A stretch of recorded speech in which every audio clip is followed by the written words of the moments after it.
ইসলামী bank news top 10।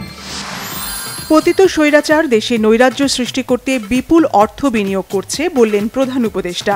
নারীদের উপর হামলা উদ্বেগজনক। মাগুরায় ধর্ষণের শিকার ৮ বছরের শিশুটির অবস্থা আশঙ্কাজনক। চিকিৎসার জন্য ঢাকা মেডিকেল কলেজ হাসপাতালে ৪ সদস্যের মেডিকেল বোর্ড। আন্তর্জাতিক নারী দিবস উপলক্ষে রাজধানীতে জাতীয়তাবাদী মহিলা দলের শোভাযাত্রা। শেখ হাসিনার আমলে নারী ও শিশুরা নিরাপদে ছিল না, সমাবেশে বিএনপি নেতাদের মন্তব্য। জিয়ার রাজনৈতিক দল গঠনের সাথে ছাত্রদের রাজনৈতিক দলকে মেলালে হবে না। কোনো দল হুমকি ধামকি দিলে বিএনপি বসে থাকবে না বলেছেন ইকবাল হাসান মাহমুদ টুকু।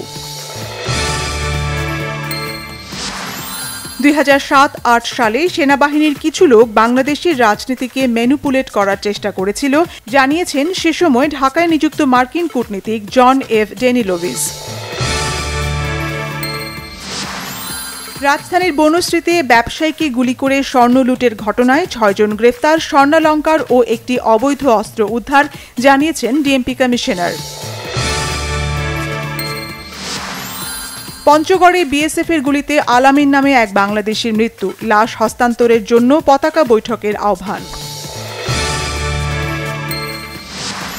চুয়াডাঙ্গায় টিসিবি ও ভিজিএফ এর কার্ড বিতরণ নিয়ে বিএনপির 2 গ্রুপের সংঘর্ষে 1 জন নিহত।